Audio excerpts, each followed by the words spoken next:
नमस्कार, आप देख रहे हैं न्यूज 24। मैं हूं मानक गुप्ता।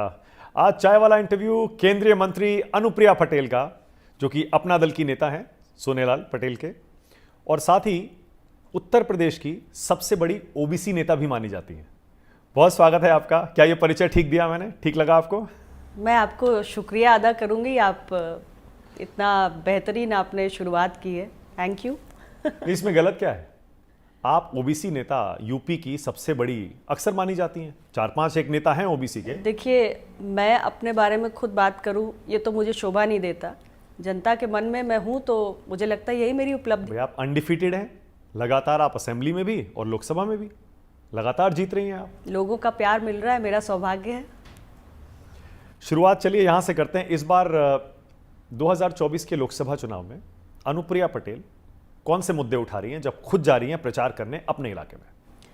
देखिए, मेरा अपना जो क्षेत्र है, संसदीय क्षेत्र मिर्ज़ापुर, वहाँ अब मेरे 2 कार्यकाल पूरे हो गए हैं और मेरे अपने कार्यकाल में मैंने यही कोशिश की है कि हमारी सरकार की भी प्राथमिकता रही है विकास और मिर्ज़ापुर बदले, क्योंकि एक समय था जब मिर्ज़ापुर की गिनती उत्तर प्रदेश के पिछड़े इलाकों में हुआ करती थी।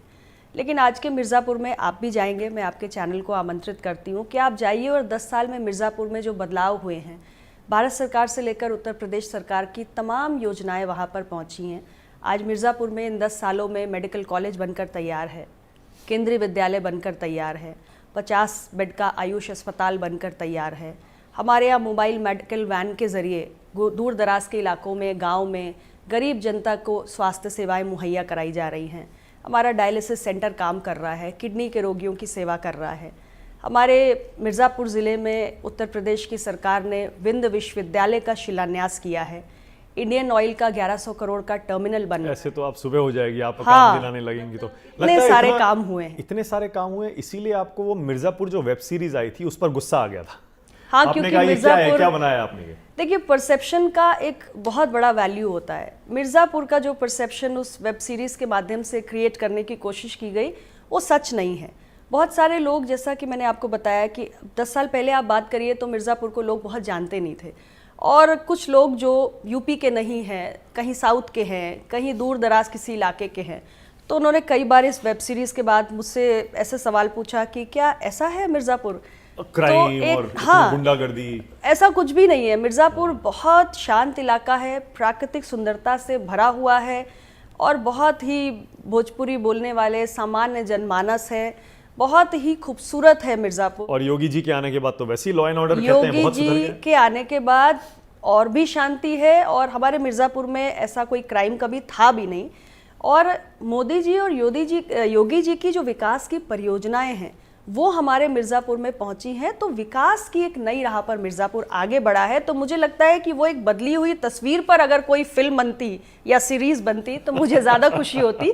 लेकिन ये तो मिर्ज़ापुर का नाम बदनाम करने वाली बात है।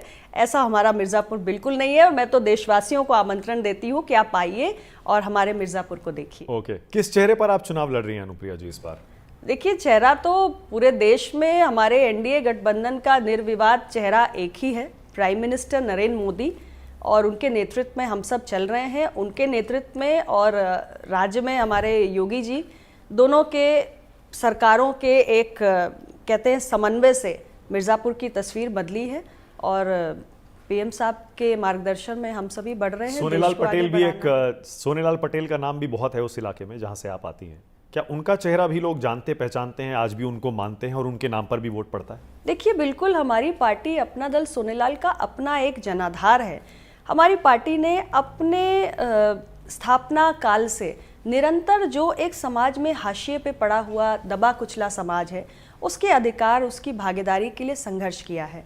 और भारतीय जनता पार्टी के साथ भी जब हम आए तो सामाजिक न्याय की विचारधारा के साथ ही हमने भारतीय जनता पार्टी के साथ इस यात्रा को तय किया। और मोदी जी के कार्यकाल में जो डॉक्टर सोनेलाल पटेल साहब की विचारधारा थी सामाजिक न्याय की, कि दबे कुचले गरीब वर्ग के लिए काम हो, तो हमारी सरकार ने जो भी गरीब कल्याण की योजनाएं चलाई उसका लाभ सर्वाधिक यदि पहुंचा है तो दबे कुचले वर्ग के लिए पहुंचा है। सामाजिक न्याय की जिस विचारधारा को लेकर डॉक्टर सोनेलाल पटेल जी ने जीवन भर संघर्ष किया, ऐसे तमाम मसले हमारी सरकार में हल हुए, जिसका एक उदाहरण मैं देना चाहूँगी आपको। जब यूनिवर्सिटीज़ में 13 पॉइंट रोस्टर और 200 पॉइंट रोस्टर का विवाद खड़ा हुआ था।